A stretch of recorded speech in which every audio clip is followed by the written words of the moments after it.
Well, welcome to the World Tour of Meditation. And today I'm so pleased to have an extraordinary special guest, Mike Booth, with us. And Mike is the principal of the Aura-Soma Academy, the chairman of Aura-Soma Products Limited, an international speaker, and the author of many books on color and consciousness, including this one here, the Aura-Soma Source Book. Mike, is there anything you'd want to add to that? No, I think you did very beautifully, and it makes me sound very important, and I love that. Well, tell me, Mike, why do you love that if meditation is all about letting go?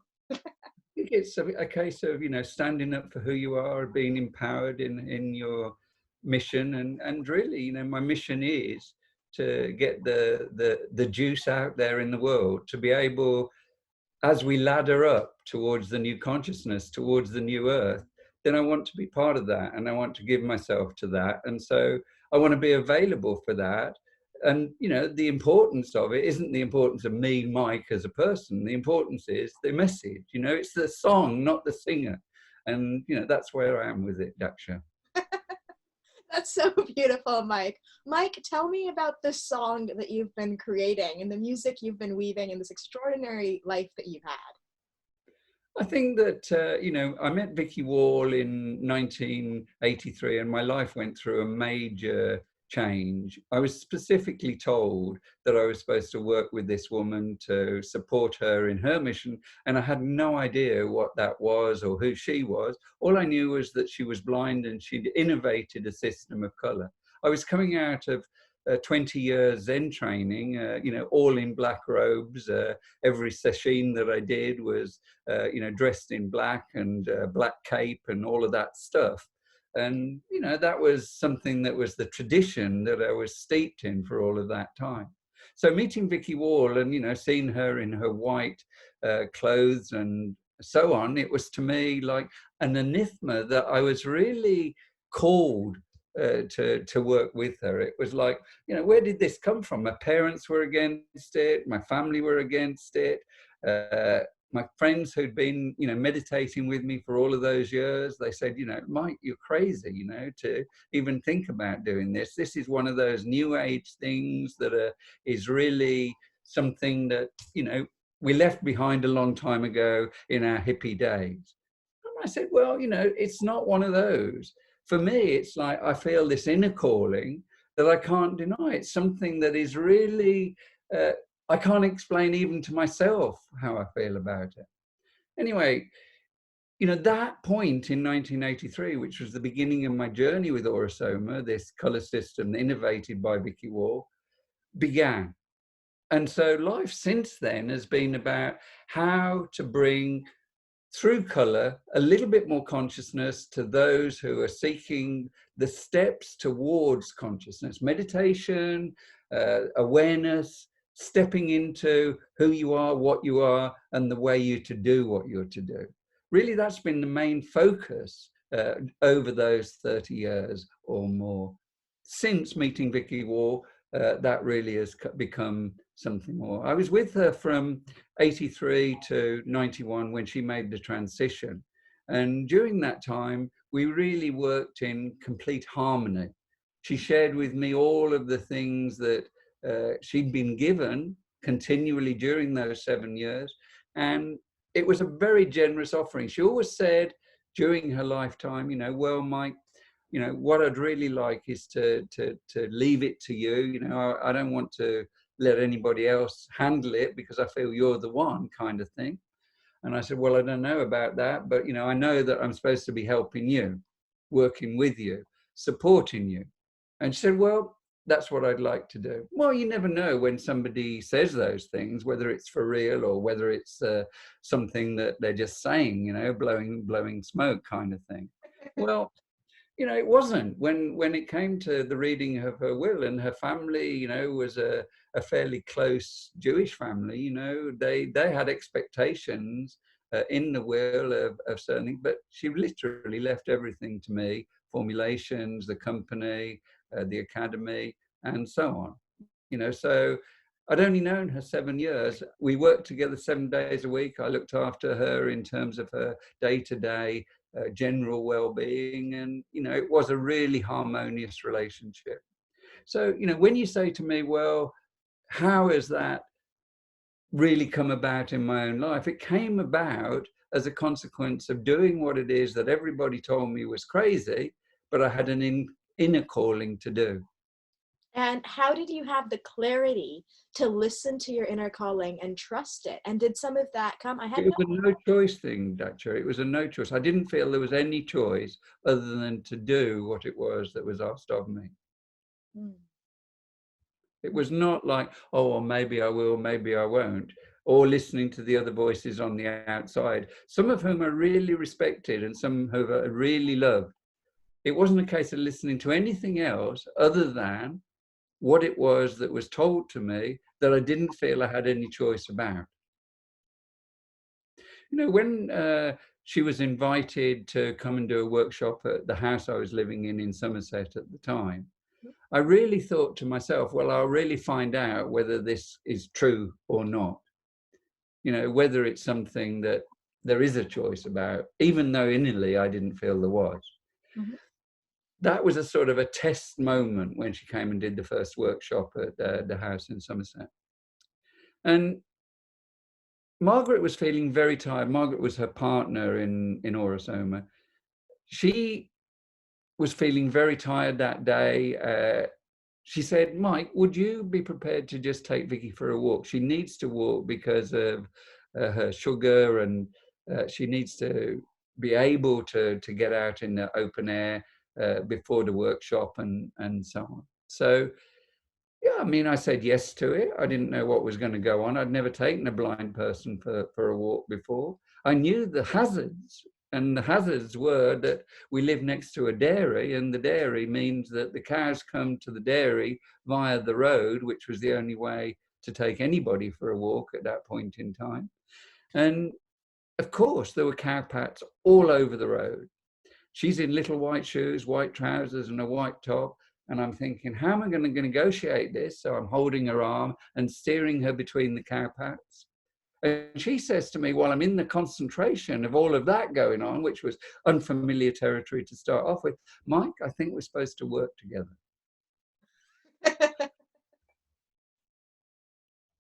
And that was it, Daksha. That was, it was a confirmation of the inner calling. Thank you, Mike. Mm. What would you say to someone who might be listening to this, who's coming from a very traditional meditation background, and who might be thinking, you know, what on earth are these bottles? Why, like, what is all this smell and color and new age and this? What would you say to that? I'd say don't judge a book by looking at its cover. You know, the only way to really find out about Aura-Soma is to apply a bottle to your body. You know, I've worked with lamas in the Tibetan tradition, some very much in Vajrayana, the higher forms of Tantra, and so on. These people know about consciousness. They know about how it is that consciousness is modified. If they can have a result and an experience through working with these bottles, which not only about color, by the way, they're also about herbs, and they're also about crystals. You know, the way in which those three kingdoms, color, herbs, plants, vegetable kingdom, crystals, mineral kingdom, the way they interact and work together is something totally synergistic, a gift, I believe, for this time, to help people who are really interested in waking up, in coming to a new awareness, towards a new earth. These people, you know, may have traditions of meditation. They may have steeped themselves in that. But, you know, everybody at this point in time in this crazy world needs support of some form or another. And that support comes in a very simple form, a gift from existence that has been given through this blind woman of color, with all the whole package of the mineral kingdom, the crystal kingdom, the vegetable kingdom, and the world of color and light as consciousness itself, all packed together in this funny package of a small bottle that looks like a beauty oil.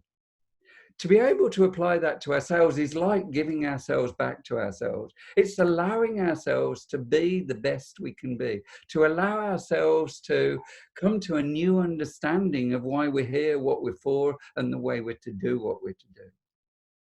Mm. Thank you. So how do these oils work? They work through self-application. First of all, there's 118 of them at the moment. The most recent one is this one. It's 117. It's 118 bottles because there's a 0, and so this is the 117th bottle. It's the turquoise over the red. How they work is through self-application. So in this particular instance, this particular bottle is called Pan. Pan is like the spirit in nature. It's like how it is that every plant, every crystal, every river, every ocean has a spirit imbibed in it. And this bottle helps us to remember that we're also part of nature. You know, bees don't have to ask themselves, you know, really, where should I put my bit of wax to another bee? You know, they know exactly where to put it, and they make perfect hexagrams every time. Human beings have got this other thing going on. Instead of knowing their interconnectivity, instead of knowing where it is they should put them, they're continually questioning, well, what should I do? What is it that my purpose is? Where is it that I should put my bit of wax? So these bottles really help us to get in touch with our beingness.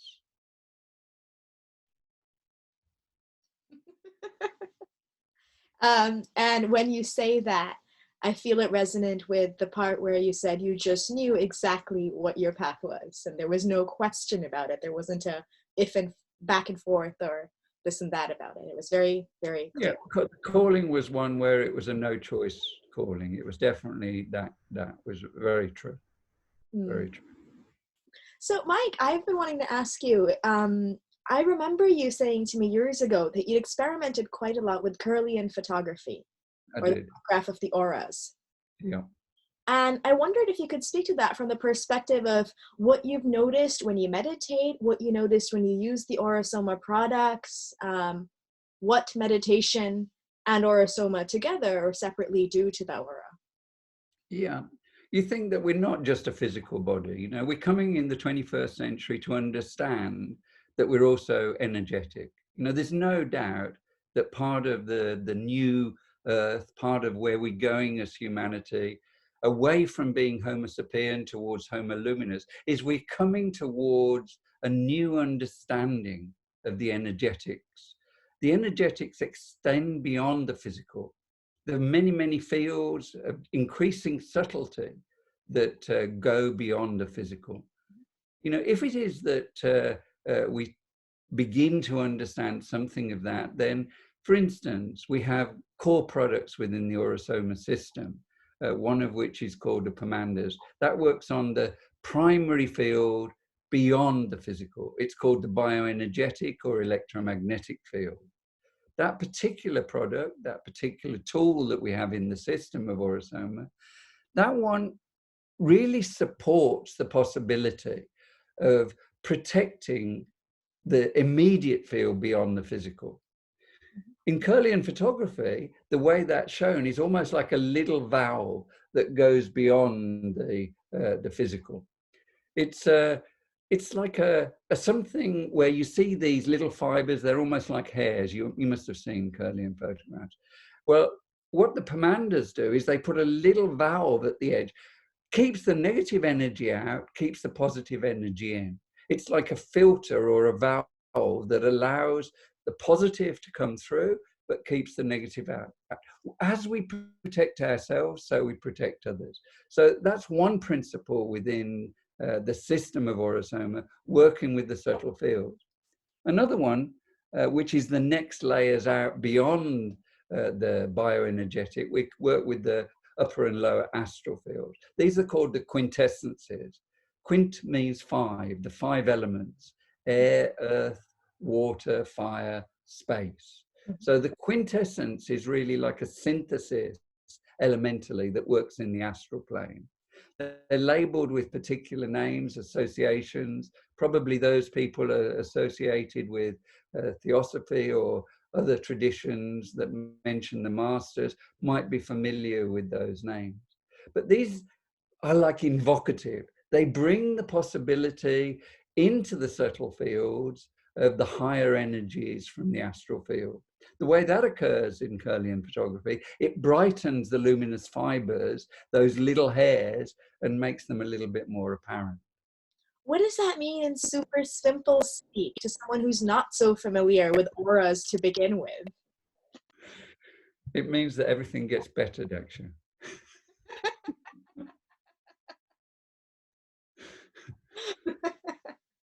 Yeah. And what is meditation in all of this to you? I think that something that Vicky really loved about our work together was she had the belief system that through protection, as we protect ourselves, so we protect others through the commanders, through meditation, through the work with ourselves in terms of awareness, and through dedication, usually to a candle or to the light, it opened a doorway to a little bit more consciousness, a little bit more awareness. So meditation is the central thing in that trinity: protection, meditation, dedication.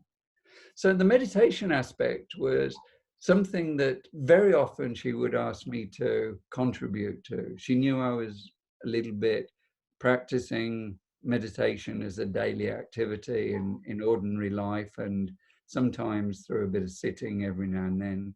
I wasn't so deep into Zazen at the time that I met her. And it was something that, if you like, had transformed or transfigured into uh, all forms of daily activity. And the practice at the point I met her was a certain amount of sitting. I'd sort of cut it down from a few hours a day to roughly 20 minutes a day. So every workshop that I've given in the last 30 years, we always have at least a 20-minute meditation as part of the beginnings of every seminar. So wherever it is in the world, whether that's Japan or Australia or Korea or America or wherever it happens to be that I am offering to share what it is that I've been given to share, then meditation has always been a core part. And what I've tried to encourage is that within the context of practicing Aura-Soma, meditation is a key thing. Particularly two forms of meditation. One is peace. I believe that peace, something that is not a polarity to war, but peace as an essential ingredient for us being who it is that we are, to allow ourselves to be who it is that we are. Peace, something that is transcendent. It's something that I believe that every human being needs to know what it is during their lifetime, to at least make the first steps in what's called meditation. In Buddhism, it's called metta. And that's really kind of a peace meditation that is essential as a beginning place for meditation. How would The you other one, apply loving kindness to peace? yeah, exactly. I Trans- mean, the two things are synonymous in my mind. You know, the trouble is with too much emphasis on loving kindness is, you know, I love you, I don't love you, you know, in and out of love, you know, it's that kind of thing. Peace doesn't have that kind of in and out thing, you know, it is either peaceful or it's not peaceful. Anyway, the second part, you know, when it is that I've trained people and people have got a little bit more interested in Aura-Soma, then moving from that sort of peace meditation to more apanasati, which is like the breath meditation, using the breath to cultivate more peace, using the breath to be able to come to a different understanding and to transcend some of the obstacles, some of the difficulties, some of the things that get in the way of that growth of awareness, that possibility of overcoming some of the negatives that conditioned, and being able to use that to be able to become a bit more aware. Tell me more about Apanasati. Yeah, but breathing meditation is, like the way we focus on that is simply just bring your attention to the breath, and then don't focus too much in the beginning on the in-breath. The in-breath will look after itself. More focus on the possibility of letting go the out-breath. So we say, yeah, there's the opportunity. Don't push the breath, don't hold the breath, just allow the breath to go. And then when a new breath starts in the belly, really allow that to expand in the belly, to breathe up through the solar plexus and filling the lungs, all the way up through the shoulders, the back of the neck, and into the head. And then again, with the out breath, just a letting go of the tensions in the shoulders, a letting go of the eyes, letting go of the jaw, letting go all of the tensions that we've held on to be able to really trust the breath, to trust the opportunity that the breath gives us as it is we begin that process of letting go. Trust the out breath, trust that possibility of letting go.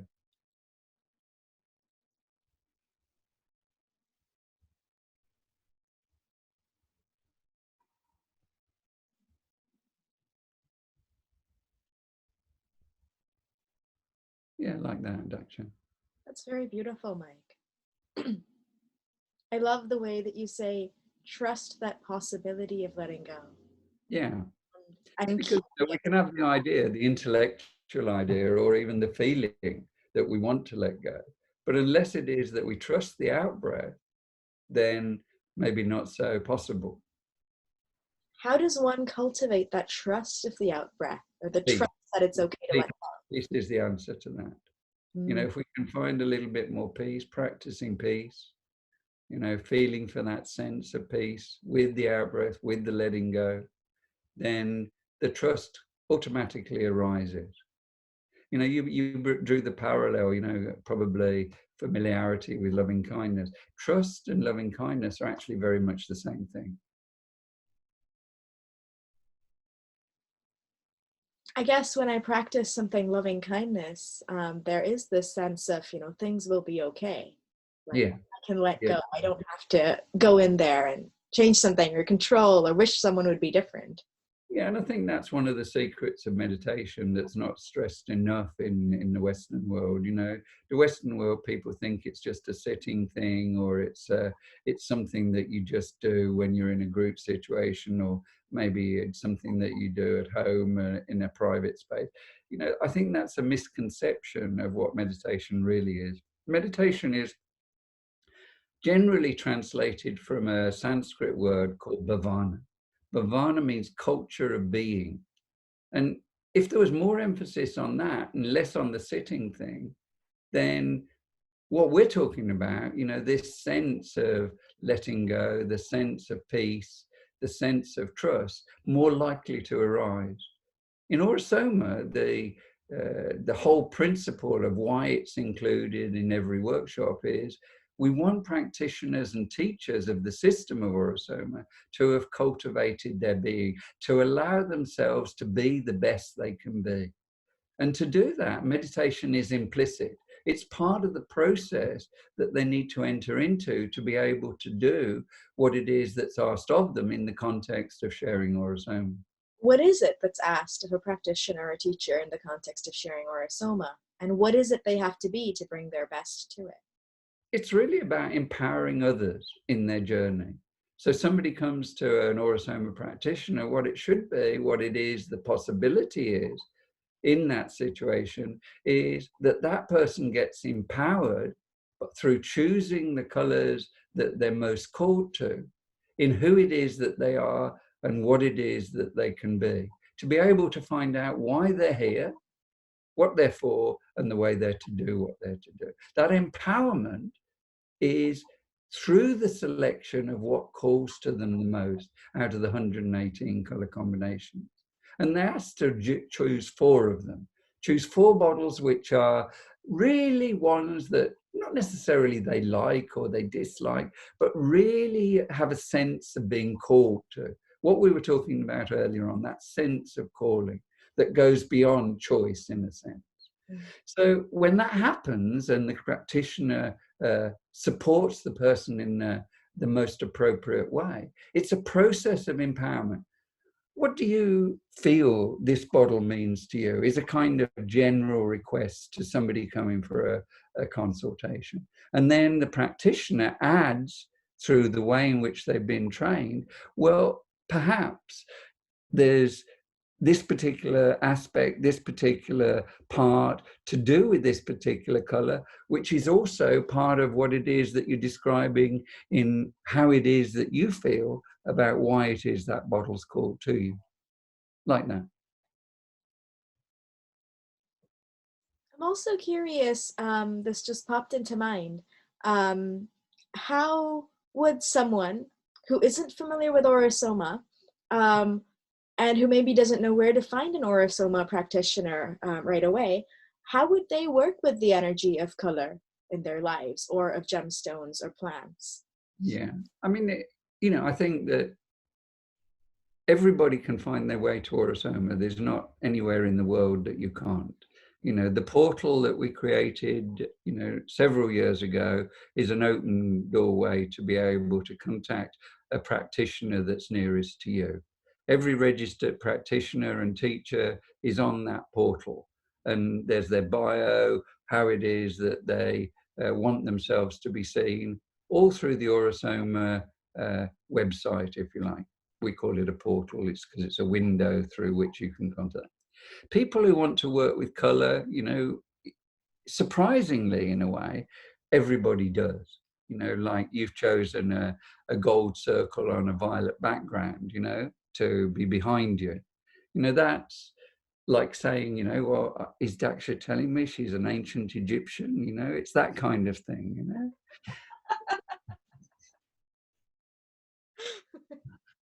Yeah, like that. Everybody's working with color all the time. Awareness of it and what it means and what the choices that we make in relation to it are something that grows through the insight and inspiration that we gain about color. Having looked at color pretty much every day for the last 36 years or so, then I got a little bit more understanding of it than I did when I began. When I was at art college and when I started painting, I was always seduced and inspired by color itself. You go to art college. Yeah, my paintings were always, based on, what's the inherent color of whatever I was painting. In 1973, my paintings went through a complete transition. And that transition was going from figurative painting to being obsessed with the circle as a motive. If you want to look at some of my images that I've created since then, there's a lot of them on a Facebook page called Mike Booth Mandalas. And to be able to get an idea of that, to have a sense of that, that's where, for me, meditation and color comes together in my personal experience, in my personal journey. What does that mean? Meditation and color comes together. Is that when you're painting, or what does it mean? It's more to do with, how it is that color and consciousness synthesize together through art. In my personal experience, it's not the same for everybody. Some people it might be poetry, some people it might be dance, but somewhere in the process, the mandala idea, the circular unitative idea comes about as part of the integration of self. And when did you go to art school? I had no idea you'd been to art school or practiced like 1968, when everybody was revolting. And I definitely did quite a lot of sitting in that time. It was a precursor to my Zen experience. The sitting in at art college, both in England and at Sorbonne and at the London School of Economics, all of those sit-ins were a precursor to my Zen experience, where I also did a lot of sitting. How much sitting do you do today? Not so much. I do more lying down now. Mm. And oh, tell me, so some people say that when you lie down, like the energy runs differently than if your back is straight and things like that. What are your thoughts on that? It depends on how much sitting you've done, I think. As in sitting a precursor to. Yeah, to lying down. I don't feel the need to sit as much as I did, let's say. It's not, the calling to that is less than it was. And I'm not in a hurry anymore like I was when I was younger. Well, why were you in a hurry what were you in I a hurry to thought get? enlightenment was a goal, you know. I thought it was somewhere we had to strive to get to, you know. I thought it was something that was like, let's get there fast, you know, let's do, you know, what's necessary to be as enlightened as possible. I was very goal orientated when I was younger, less so now. How did that change? How did it change? More peace, more insight, more sense that, you know, we don't just get one shot at life, you know, it's more like, you know, maybe we've lived thousands and thousands of lives and this is just another glimpse in that continuity of what we call soul. Mm. What do you see as the biggest stumbling blocks that people face when they start approaching expanding their consciousness? Judgment. Judgment of self is one of the big stumbling blocks. Self-judgment, the way in which we judge others, how it is that that comes about. I see that as a big stumbling block in today's world. Judgment is really almost like part of the education system that in the Western world particularly, people are subject to. How does one be kind to oneself? How does one be kind to oneself? Yes, how do we suspend the judgment? It just comes with more practice. You know, you begin to get a little bit more peaceful, you begin to not identify so much with the judgments of yourself, and then you don't judge others to quite the same extent as you did previously. Hmm. Is there anything else that you notice when people first start meditating or when experienced people meditate that stops them or that they stop themselves? Trying too hard, I think, is another one. You know, it's very difficult to not try, you know, and meditation, the whole secret of it in a way is based on suspending the trying. You know, it's not something that you get any further with if you try too hard. The right kind of effort is how it is that we first of all begin to relax.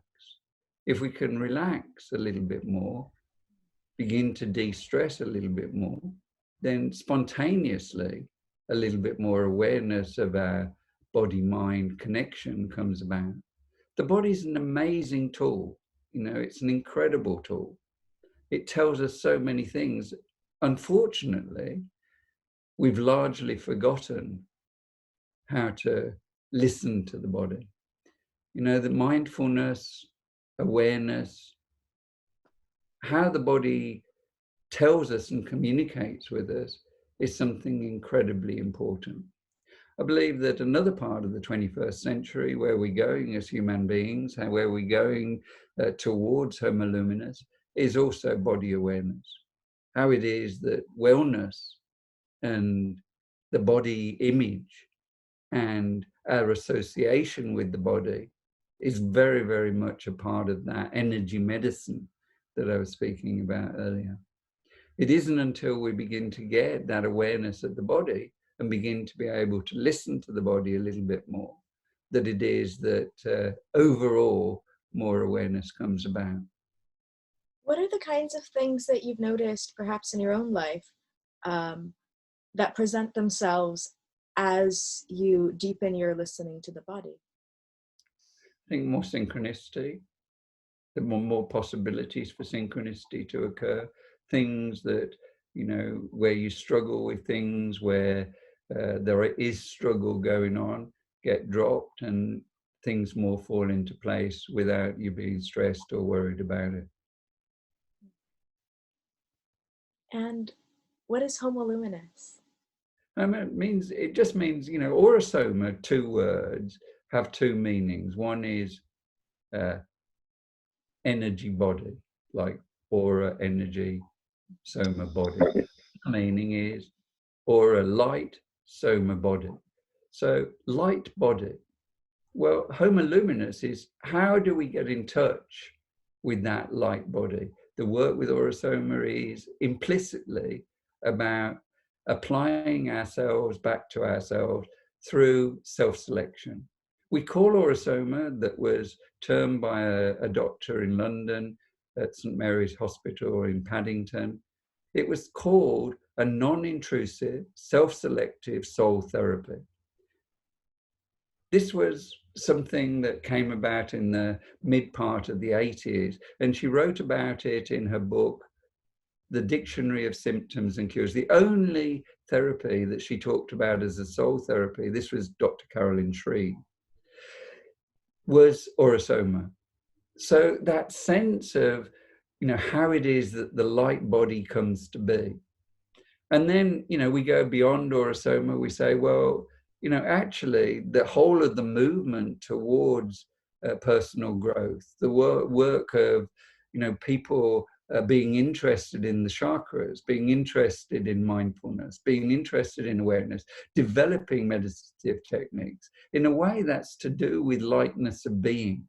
That lightness of being is the steps towards homo luminous rather than as we have been homo sapien.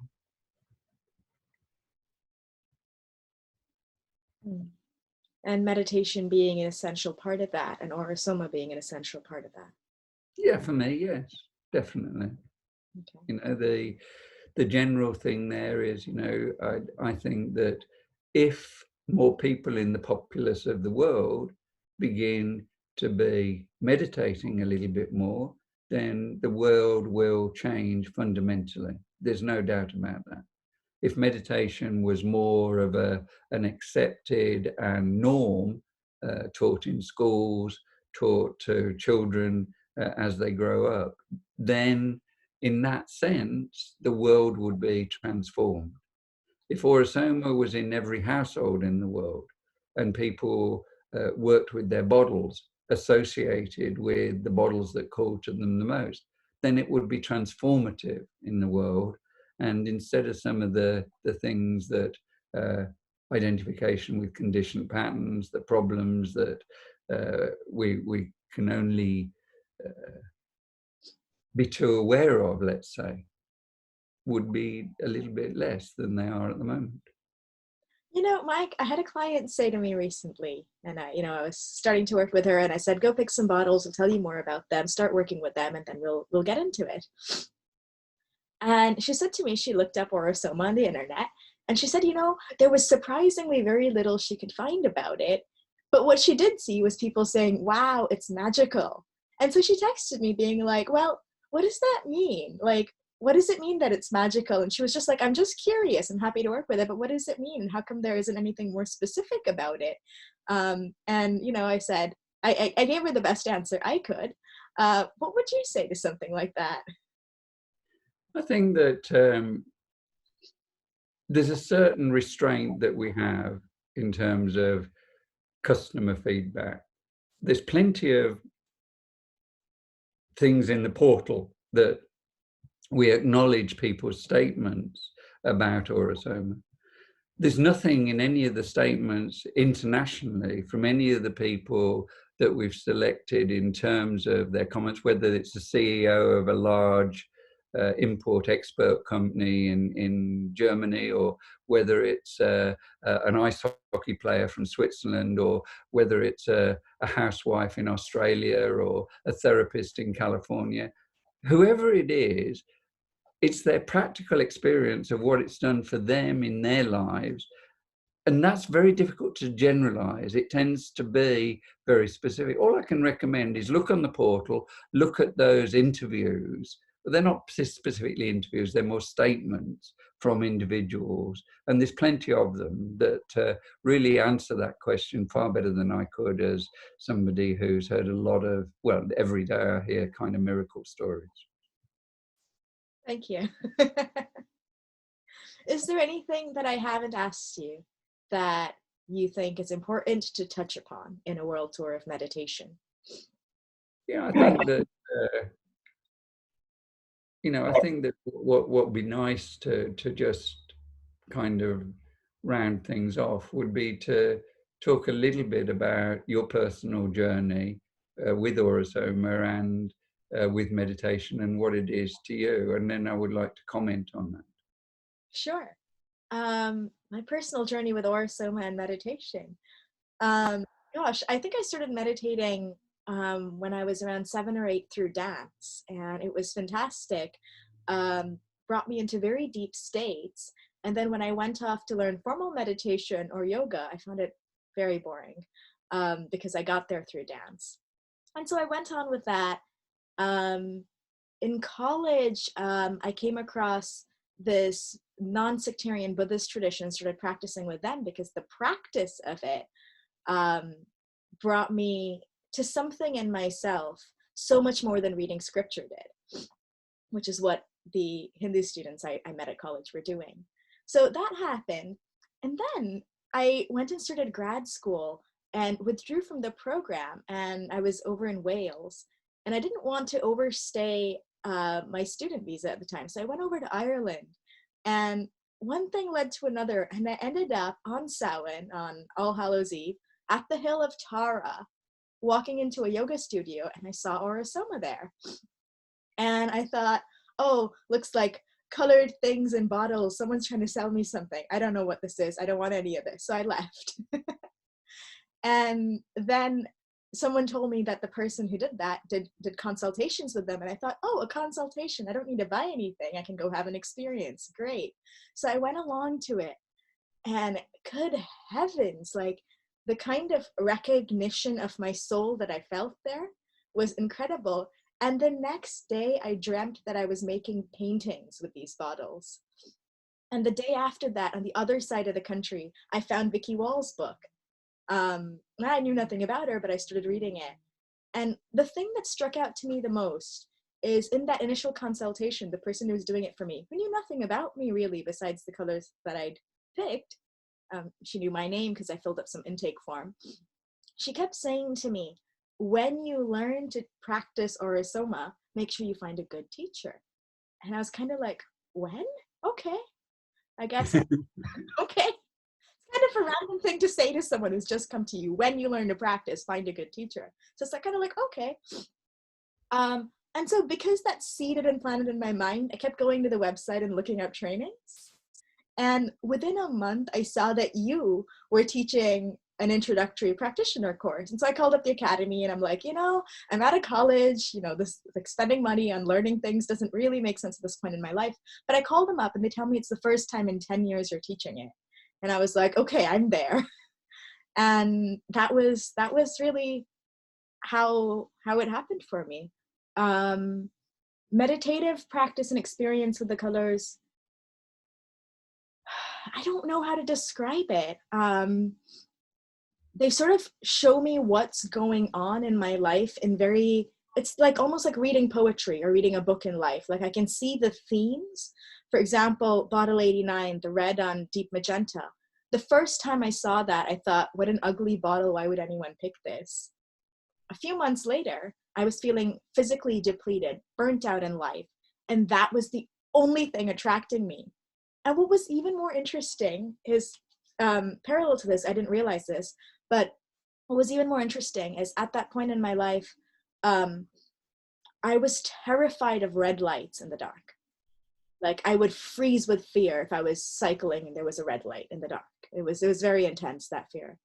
And I started using this, and all of these things sort of around fears and snakes and all of that came up. And I remember a dragonfly of exactly those colors came and landed on my hand.